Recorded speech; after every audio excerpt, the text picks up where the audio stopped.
Hi everyone. Before you fill out the formula sheet, make sure that you completed the 3 ed puzzles.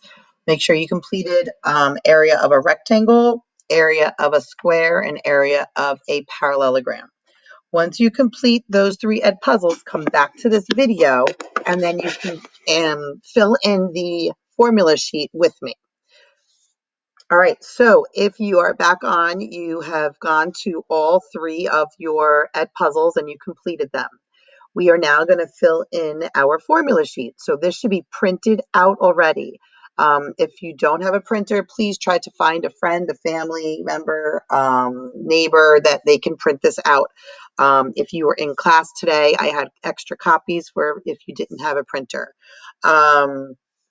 If you still don't have a printer, you will most likely have to copy exactly how you see this, but it would be best for you if you can fill out this formula sheet from a printer. You will be having a quiz on these formulas because when you actually take your actual tests and quizzes, you are not allowed to use the formulas. I'm going to actually allow that when you take this formula quiz, if you get an 80% or higher, I will allow you to use the answer key to all the formulas when you actually take your quiz or your test. So that's a nice little incentive. All right, so we are going to fill out area of a rectangle. If you notice, the A is capital. Remember, you want to keep it capital. You do not want to have it lowercase. So for area of a rectangle, we learned that the formula is, let me go to draw, okay, is length times width. And if you notice, the L and the W are in cursive and they are next to each other. Remember, 2 variables can represent multiplication. The way they actually do rectangles, though, is we are actually going to start using base times height.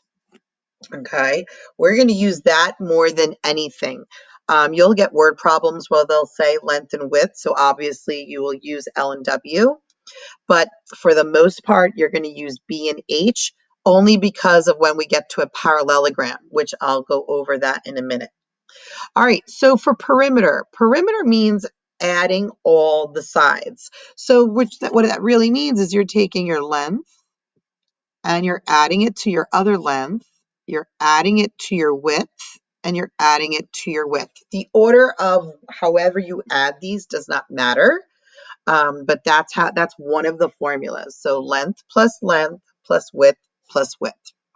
Okay, so we do have another formula. We can take our L's and we can say 2L, and we can add them to our 2 W's. Okay, so that's our other perimeter. And then we can do distributive property. So if anyone can look at this equation, and on the right side, the expression, the 2L plus 2W, see if you can figure out what the distributive property would be. And if you said 2 parentheses L plus W, you were correct. All right, so those are your formulas that you should have down for area and perimeter of a rectangle. All right, so for square, a square does mean technically base times height or length times width. However, a square, and I know that's not a perfect square, the sides are all the same. So technically you're doing side times side, which is really side squared, and that's how you want to write it. So your formula is side squared, which is really side times side. And then for perimeter, remember there's 4 sides and they're all the same. So you're doing 4 times S. All right, you're doing 4 times whatever your side measurement is. All right, so we're not doing triangle yet, but we are going to do parallelogram. And for parallelogram, remember I told you for a rectangle, all right, a rectangle is base times height. And if you looked at the ed puzzle, you would have learned that a parallelogram, if you cut off the edges, of the one side and you flipped it to the other side and rearranged it, it would become a rectangle. So a parallelogram actually has the same formula as a rectangle, which is base times height. And then your perimeter is just add all sides. And you just got to remember your height is not going to be a side length. Your height is going to be a dotted line. It's an invisible line.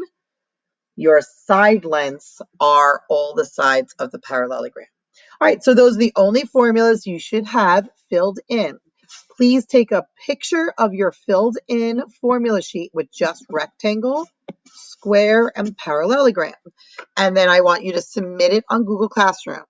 All right, I'm just going to show you pictures of what they look like. I know they're not perfect, but a parallelogram looks a little bit like that. Okay. All right, so that's it. Have a great rest of the day, and I'll see you guys tomorrow.